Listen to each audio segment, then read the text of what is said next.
9월 21일 목요일 아침 묵상 구약성경 열왕기상 8장 12절에서 21절 말씀하신 대로 이루시도다라는 제목을 가지고 말씀을 살펴보겠습니다. 한번 따라하겠습니다. 말씀하신 대로 이루시도다. 말씀하신 대로 이루시도다. 이게 참 표현하기가 좀 그렇긴 한데, 왜냐하면 좀 하나님의 감정은 우리와는 좀 달라서 좀 그렇긴 한데, 우리가 좀 이해를 쉽게 하기 위해서 하나님도 감동이 되면 얼마나 우리에게 많은 걸 주시겠어요, 그죠?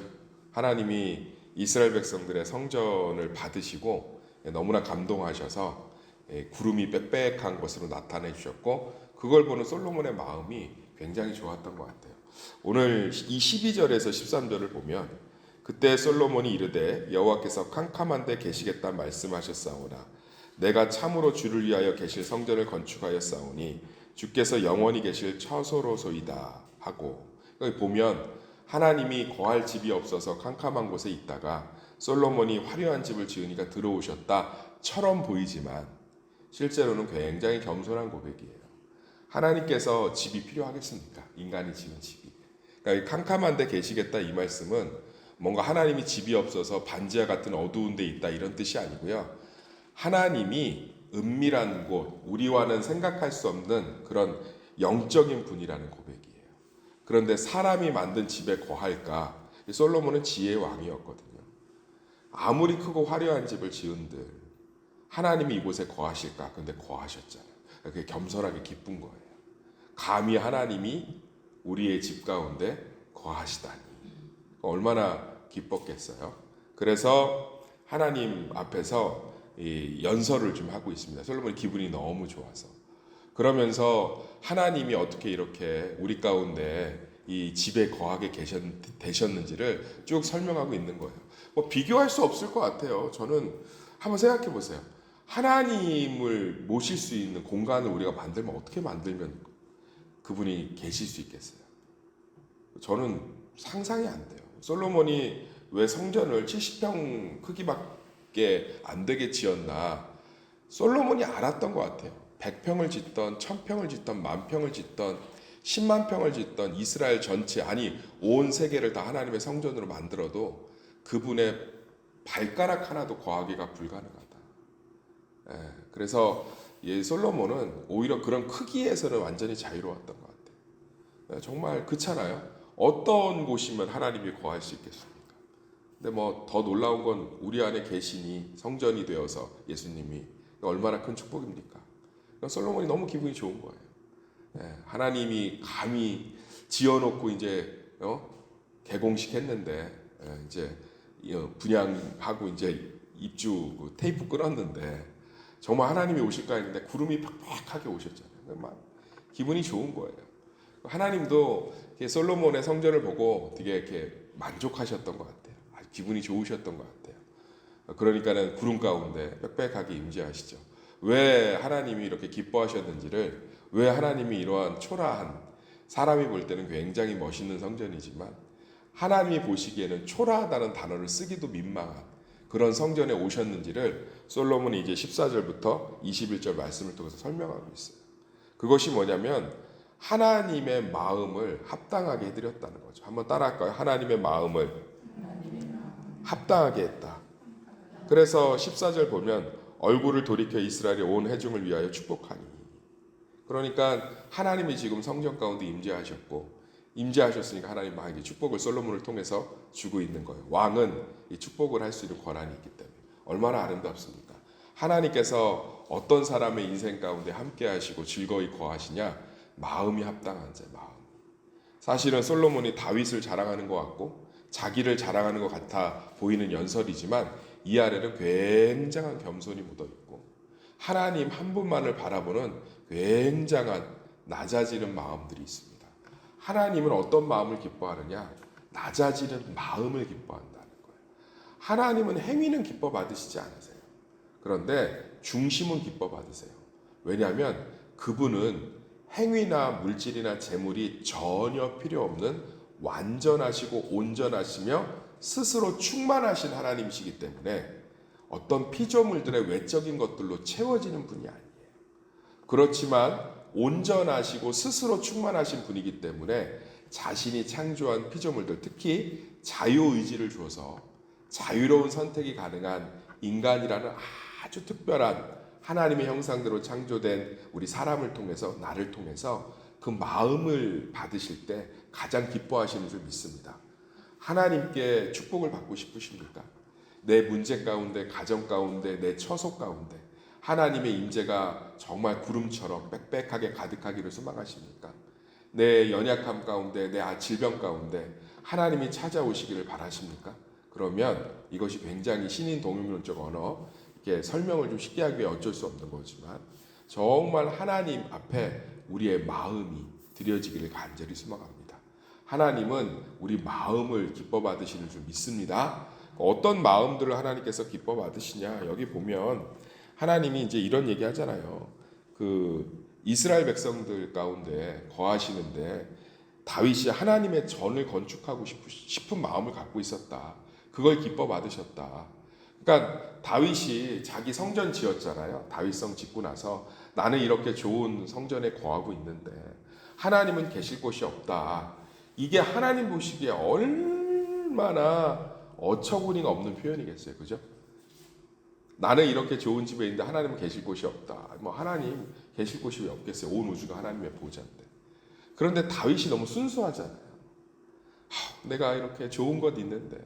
그렇잖아요? 제가 예전에 제주 선교 갔을 때 지금도 기억나는 저보고 어린이 사역 설교를 좀 하고 주일학교를 맡으라고 하더라고요. 그래서 주일학교를 이제 4박 5일 기간 제주 선교 기간에 맡았는데 뭐 그 당시 제주도 기독교 인구 뭐 4%도 안 됐으니까 굉장히 쉽지 않은 상황이었고 제가 또 파송받은 교회가 제주도 그 내륙 쪽 교회였어요.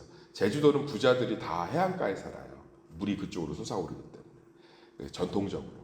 저 내륙 쪽에 사시는 분들은 다 경제적으로 쉽지 않습니다. 지금은 좀 다른데 도로들이 잘 뚫려서 그곳에 가서 이렇게 전도를 이렇게 선교를 하는데 그 주일학교를 인도하는데 그 열심히 했죠. 뭐 신학교 1학년이니까 뭐 얼마나 열심히 했겠어요. 열정적으로 아무것도 모르는 상황에서도 열심히 선교했죠. 근데 그 꼬마 아이가 뭘 들고 왔어요.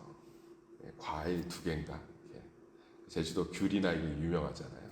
그 2개를 들고 와서 저한테 주면서 할머니가 목사님한테 설교 들을 때 공짜로 가면 안 된다고 자기 갖고 왔다는 거야 얘기해서 그 2개를 받아들였는데 뭐 제가 그런 마음 먹었겠어요. 이게 지금 나를 무시하라 귤 2개가야 지금 나한테 갖다 바칠 일이냐. 저는 뭐 지금도요 그 선물이 잊혀지지가 않고 아마 그 친구를 위해서 지금도 기도하거든요. 믿음 생활 잘하고 열매 맺고 있습니다. 하나님은요 스스로 충만해서 무언가를 통해서 만족하시는 분이 아니에요. 그런데 다윗이 하나님의 집을 짓고 싶다. 자기 때문도 아니고 나는 이렇게 좋은 곳에 있는데 정말 부족한 생각이잖아요. 다윗은 좀 띨뻥한 면이 있었던 것 같아요. 부족한 생각이죠. 근데도 하나님은 그 마음을 기뻐 받으신 거예요.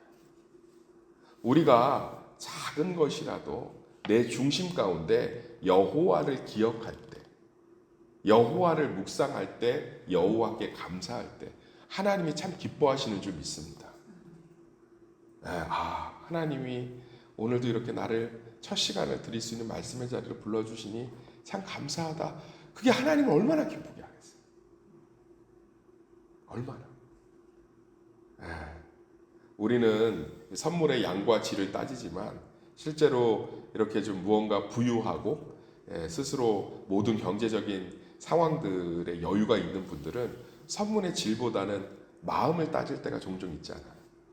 작은 것이라도 기뻐하고 그 마음들을 좋아하고 하나님은 뭐 우리의 것들로 만족하실 분이 아닌데 우리의 중심이 하나님을 기억하고 작은 것에도 감사하고 주신 것을 바라보고 찬양하고 하나님 가운데 내 심령에 작은 것이라도 드리려고 하고 아멘. 어제 수요 예배 하는데 제가 찬양 같이 이제 하면서 내 입술을 하나님께서 보고 계시는구나 라고 생각을 하니까 그 하나님께 찬양을 드리고 싶은 거예요. 얼마나 하나님이 기뻐하시는지. 사랑하는 새벽 성도님들, 하나님께서 다윗의 무엇을 받으셨습니까? 성전을 받지 않았어요. 너는 못 짓는다고 딱 잘라 얘기했어요. 네 건 안 받을 거야. 근데 마음을 받으셨어요. 할렐루야. 마음은 명확하게 지금 솔로몬이 고백하고 있는 거예요. 우리의 마음을 받으시는 거예요. 솔로몬이 나중에 타락해서 얼마나 화려한 하나님께 예배를 드렸습니까? 안 받으셨어요. 안 받으셨다. 그러면서 나중에 회심하잖아요. 그러면서 전도서 인생의 말미에 다시 회개하고 돌아와서 쓴 글에 보면 청년들아 너의 때 여호와를 기억하라.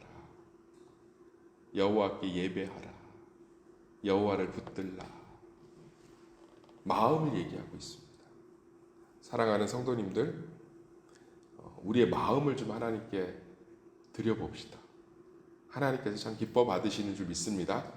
우리의 모든 것들 가운데 무엇을 가장 기뻐 받으시냐? 우리의 마음을 기뻐 받으신다. 그래서 저는 고난 가운데 있는 성도들의 예배, 어려움 가운데 있는 성도들의 기도가 훨씬 값진 것 같아요. 너 이렇게 어렵고 힘든 가운데도 나를 바라보고 있구나. 그 마음을 기뻐 받으시는 거죠. 한번 부모의 입장에서 생각해 보면 사업이 잘 되고 승승장구하는 아들이 주는 100만 원짜리 상품권보다 매번 공무원 시험에 떨어져서 삼수, 사수, 집에 내려오는 거 용돈 달라고 하는 것도 민망한 그 나이에 밥값 쓰라고 보내준 거 아껴서 모아서 명절날 보내는 곶감 한 박스가 부모에게는 더 짠하지 않겠어요? 은행 지점장 하면서 상품권 100만 원 주는 것보다 이래저래 가게도 안 되는데 그래도 부모 생각한다고 따뜻한 내복 한 벌이라도 들고 오면 네 고생하는데 그러지 않겠어요? 하나님도 마찬가지죠. 우리의 삶이 여유롭고 풍성해서가 아니라 참 쉽지 않은데 그런 가운데서 여호와께 고개를 돌리고 마음을 열 때 얼마나 그것을 아름답게 받겠어요. 할렐루야. 그런 하나님이신 줄 믿습니다. 그래서 다윗의 성전 건축을 안 받으셨어요. 하나님 짓지 마. 네 마음을 받으셨어요. 다윗의 마음을 받으셨어요. 그러면서 솔로몬을 통해서 하나님의 성전을 건축하겠다고 약속하셨습니다. 그러면서 그 성전의 핵심이 뭔지를 21절에 말해주고 있어요. 내가 또 그곳에 우리 조상들 애굽 땅에서 인도하여 내실 때 그들과 세우신 바 여호와의 언약을 넣은 궤를 위하여 한 처소를 설치하였노라. 그러니까 지금 솔로몬이 고백하고 있는 거예요.